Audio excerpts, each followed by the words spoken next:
Hello, my dear students. Welcome back to my channel. Today, in this video, I'm going to discuss another 15 important, very short answers questions which are given in the previous board exam.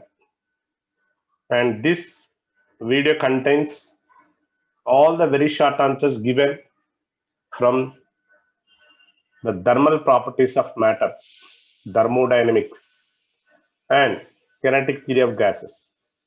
So from this, we can expect very good number of questions in the board exam. Before I start my teaching, please subscribe my channel if I really like my content. Hey, I'm talking to you. Did you subscribe my channel? Don't stare at me. Please subscribe my channel and click the bell icon so that you'll get the future updates. And definitely, my videos will help you to understand physics better. Thank you. So let's get into the video.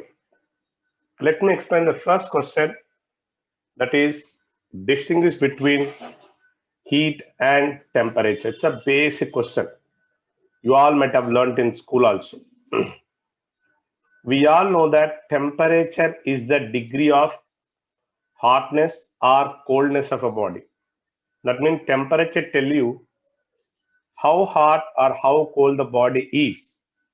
For example, when I say there is a liquid at 60 degrees centigrade, there is a liquid at say 25 degrees centigrade, or there is a liquid at 5 degrees centigrade. So the moment I put my finger in a liquid at 5, I say it is cold. When I say 25, I say normal. When I touch this liquid at 60, we say hot, very hot. So this number is telling you whether the liquid is hot or cold or normal. So the temperature is the nothing but the measure of degree of hotness or coldness of a body. And it is better if you write as points. This gives the direction of heat flow from one body to the other. So temperature determines the direction of flow of heat, and the SI unit of temperature is Kelvin. On the other hand, heat is nothing but energy. Heat is a form of energy that flows from body at high temperature to body at low temperature. And this is one point. And the second point here is SI unit. We can write one more difference. It is the cause.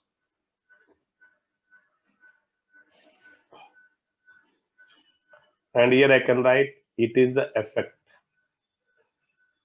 So temperature is the effect of heat. That's why we say heat is the cause, temperature is the effect. So these differences are more than enough for this very short answer. Coming to the next question. Can a substance contract on heating? Give an example. Yes. We all know that in general, most of the substances expand on heating and contract on cooling, but there are some exceptions.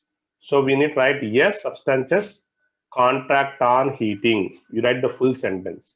What are the example? Indian rubber. See, this is the Indian rubber. Type metal. So what is this type metal? Remember, type metal is an alloy.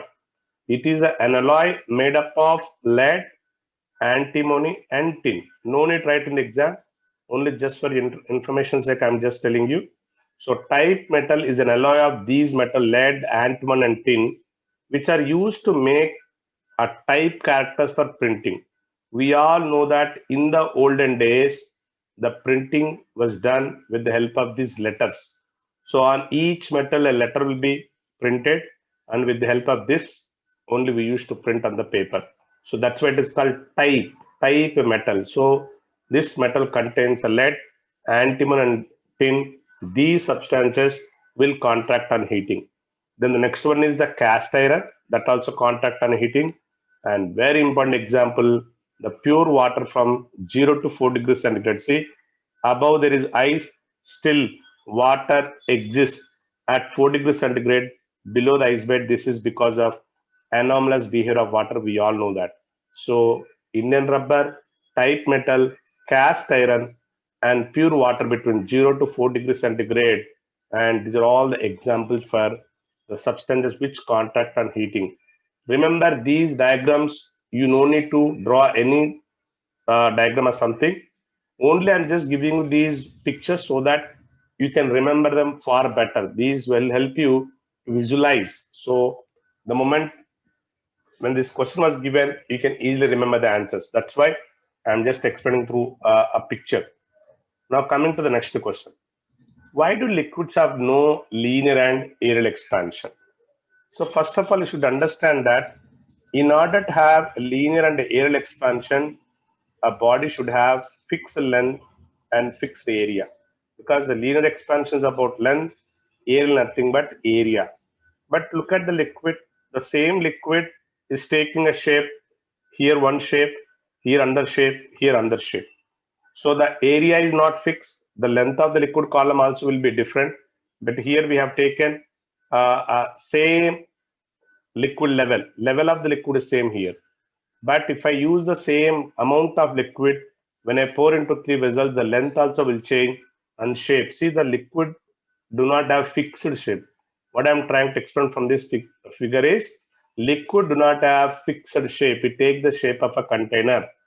The moment its shape changes, area changes, and length also changes. So liquids do not have their own shape. They take the shape of the container.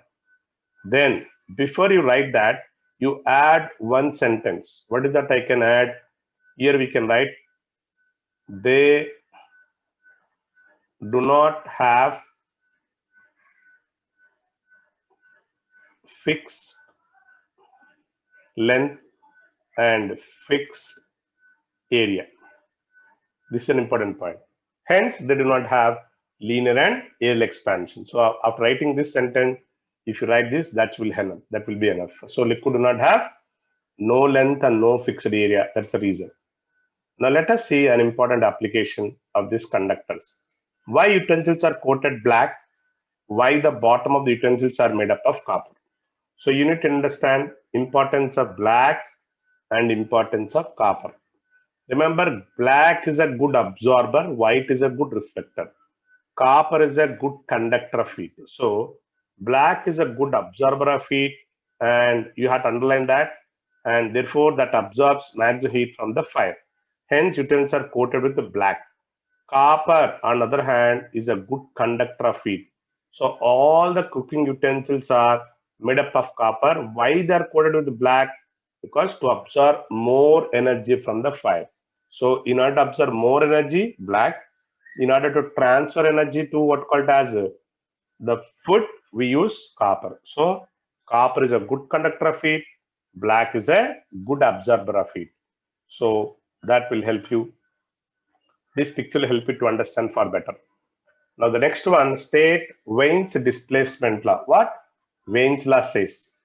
The wavelength corresponding to maximum intensity of radiation emitted is or emitted by a hot body, we can write. By a hot body or a black body also you can write, is inversely proportional to the temperature. Inversely proportional to temperature.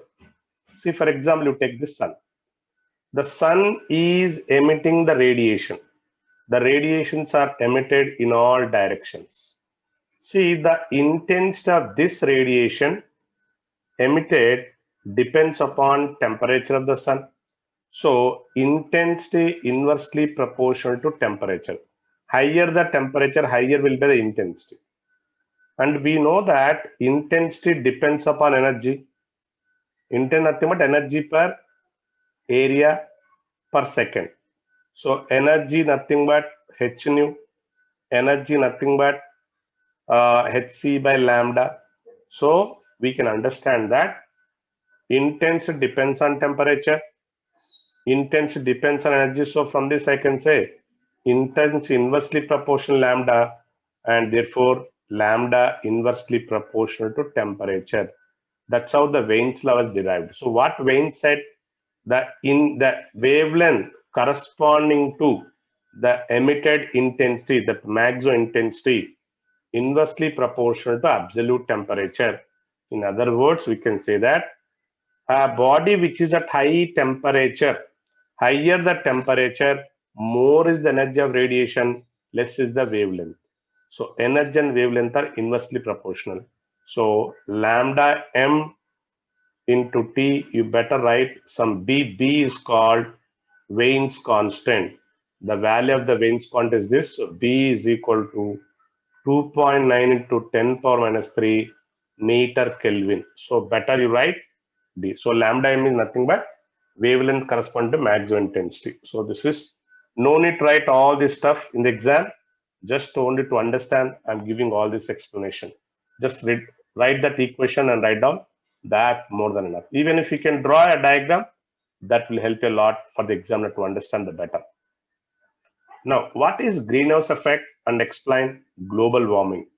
So we are facing this heat during summer. Every year the temperature keep on increasing. That is because of this greenhouse effect and global warming. Let us see what is exactly given. When the earth receives sunlight, it gets heated up and emits infrared radiations into air. So carbon dioxide, methane, nitrous oxide or ozone, the chlorofluorocarbons, which is CFC, these are also called greenhouse gases, present in the air absorbs the heat content of infrared radiation and keep the earth warm. This is called greenhouse effect. What does that exactly mean? See, for example, you look at the picture. See here, the sunlight is coming. This sunlight, when it reaches the earth, what happened? After absorbing the sunlight, the earth will emit all the infrared radiations out. These are the heat radiations. So what happens if the atmosphere is clear? That means there are no such gases like carbon dioxide or like methane or CO2. Such gases are not present. What happened? This thermal radiation will escape. No energy will be trapped. Because of these polluting gases, there is a blanket of these gases, and because of that, this heat radiation cannot escape. So again, it is coming back to Earth only.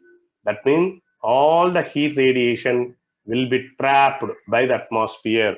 That's the reason why every year, because of this greenhouse gases, this temperature summer, in summer the temperature keep on increasing.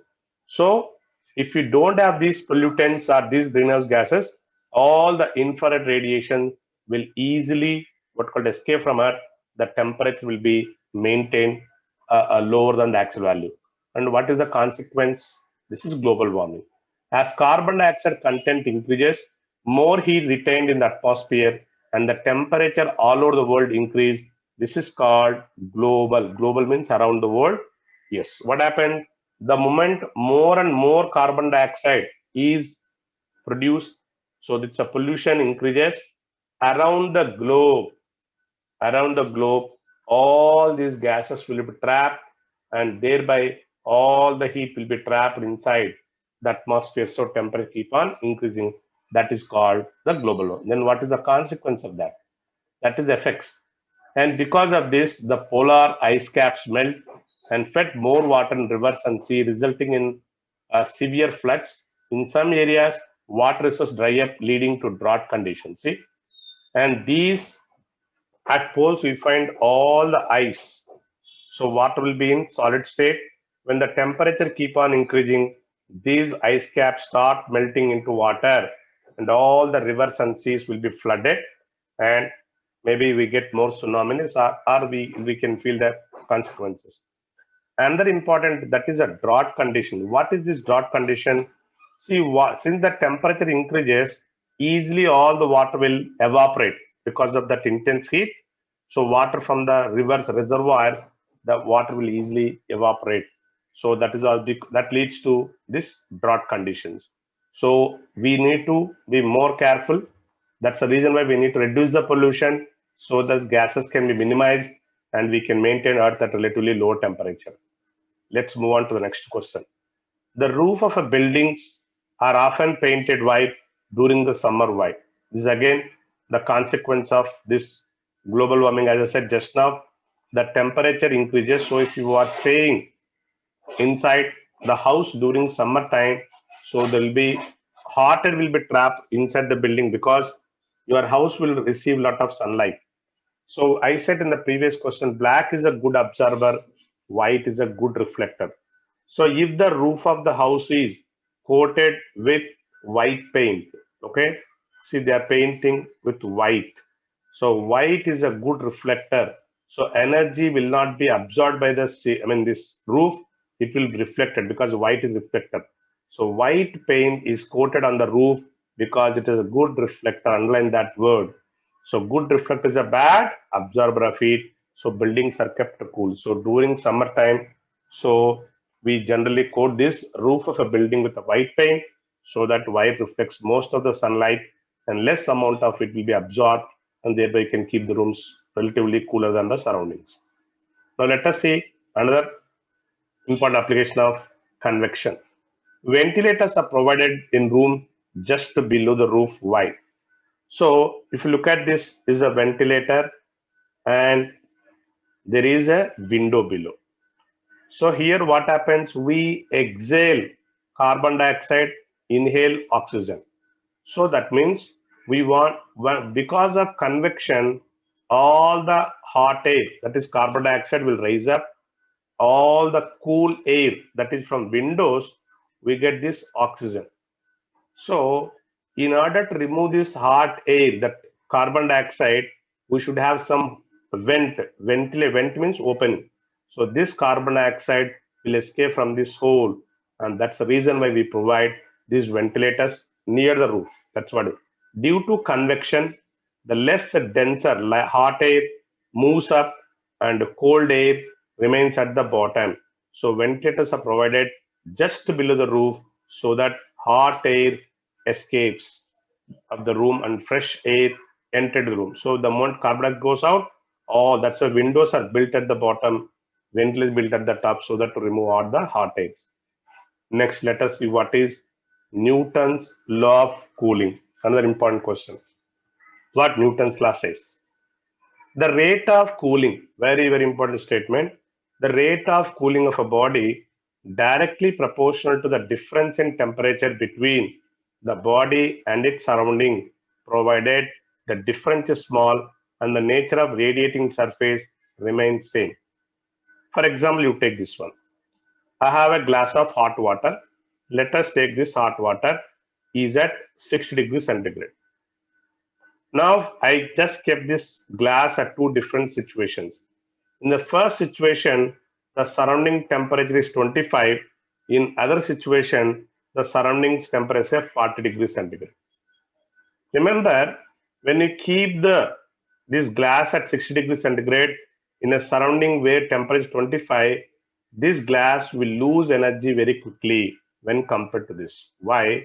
What Newton said, the rate of loss of heat from the hot body depends on the difference of temperature.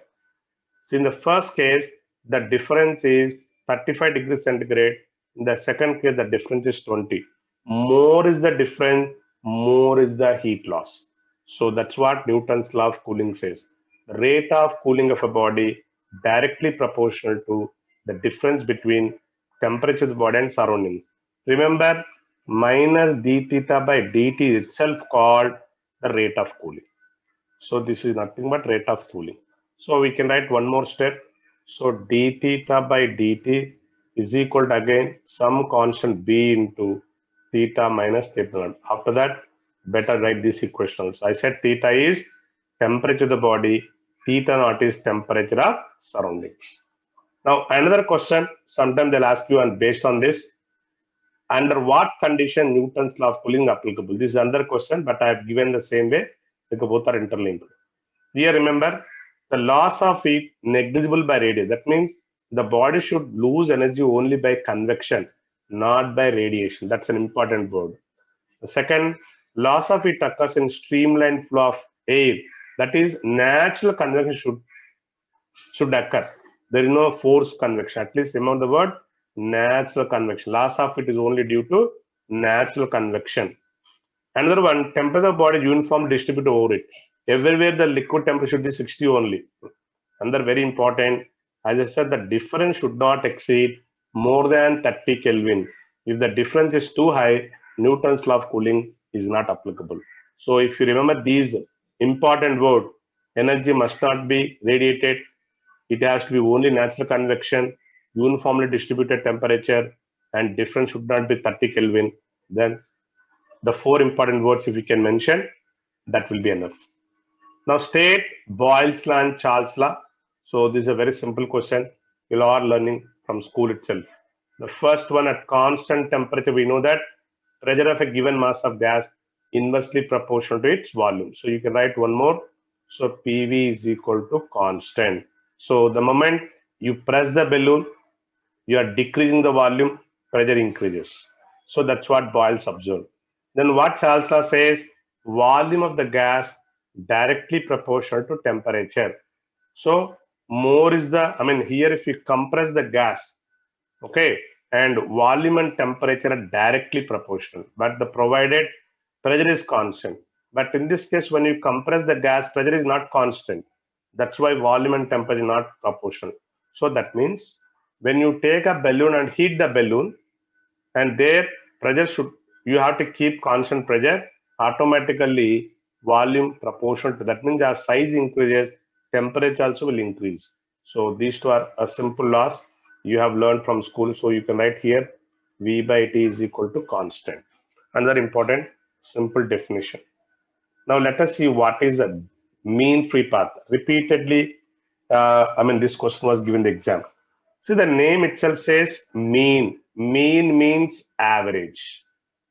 What is free path? Free path is nothing but distance covered by the molecule between the collision. See, there is a molecule and it traveled and hit another molecule. So it covered a distance, say lambda 1. Again, it changed the direction. It went like this and hit another molecule. Let us take lambda 2. Again, there is a distance. Again, the collision. See, this is how the molecule traveling. Everywhere, the molecule has covered some distances. So lambda. So we write this formula better. Lambda is equal to lambda 1 plus lambda 2 plus lambda 3 plus so on upon by n. N is the total number of collisions. So this distance between successive collisions is called free path, and the average of all those free paths nothing but mean free path. See, the average distance traveled by a molecule between two successive collisions is known as mean free path. So draw this diagram and write this formula. That will enhance your answer, and examiner will be definitely impressed, and he'll avoid 2 marks. He will award 2 marks. So where n is the number of collisions, that is very important. Number of collisions. So that's it. Now let us go to the next question. When does a real gas behave like an ideal gas? See, what is the main difference between the real gas and ideal gas? In real gases, there are attractions between the molecules. But remember, in ideal gas, there are no such attractions. So the molecules are independent. They won't attract each other. So this is called real gas or non-ideal gas, and this is ideal gas. A real gas becomes ideal gas only at very important low pressure and high temperature. When we maintain the gas at low pressure and high temperature, then there won't be any attraction between the molecules, and it approximately behaves as ideal gas. So just bear these 2 points in the mind. And even if you can draw this graph, this diagram, that will be very good. Now, what is Dalton's law of partial pressure? The same question you might have observed in chemistry also. The total pressure of mixture of ideal gases occupying a vessel is equal to the sum of individual pressures which each gas would exert if it alone occupied the whole pressure, whole vessel. See, now here let us take a diagram. So take this gas. Volume same. It is exerting P1 pressure. another gas having same volume exerting pressure P2. Now mix both of them and maintain the same volume. Volume is fixed for three of them, right? Then Dalton proved that the sum of the pressure of the first gas, the second gas will be nothing but the total pressure in this case. So whatever the reading we get here and here, the sum will be this reading. So this is Dalton's law of partial pressure. So the total pressure exerted by mixture of gases is equal to sum of their partial pressures. Now let's move on to the next one. Pressure of final gas in a container is independent of shape of the container is asking. So here we all know that this pressure, we know that from kinetic theory of gas, PV is equal to 1/3 m into n into v square. So better you write V like this. This is R. We can write C also, no problem. That is RMS velocity. V is the, in order to do not have confusion, better write C. So pressure is equal to, I can write 1/3 and I can write N by V times M C square. This number of molecules per unit volume we take small n. So P is equal to 1/3 Mn C square. So from this equation we understand that there is no volume factor. So pressure independent of volume. That's why independent of shape of the container. We simply derive like this, that will be more than enough. So from the above equation, shape of the container is immaterial because there is no volume factor. So better if you write like this, there won't be any confusion. The second, this question, the last one is also similar to that. What is the expression between pressure and kinetic energy of the gas molecule? Same way you can derive. Again, take PV is, 1/3 M. Now we can write M. Yeah, actually the formula is MnC square. M is the mass of each molecule. N is the total number of molecules. Now this I can write. So PV is equal to, is asking pressure and kinetic energy, right? Okay. So multiply with 3 and divide with, half. Multiply with divide to 2. So this is Mn, M capital N, small n capital M into C square. This is nothing but the total kinetic energy of the molecule. So simply PV is equal to 2/3 of kinetic energy, as PV is equal to 2/3 of kinetic energy per unit volume. This is the relation between pressure and kinetic energy. This is also similar to that. So these are the 15 most repeated questions in the previous board exam papers. I hope all these 5 videos that I made on the very short answer questions and definitely will help you in the coming board exams. Thank you for listening and I wish you happy physics learning. Thank you once again.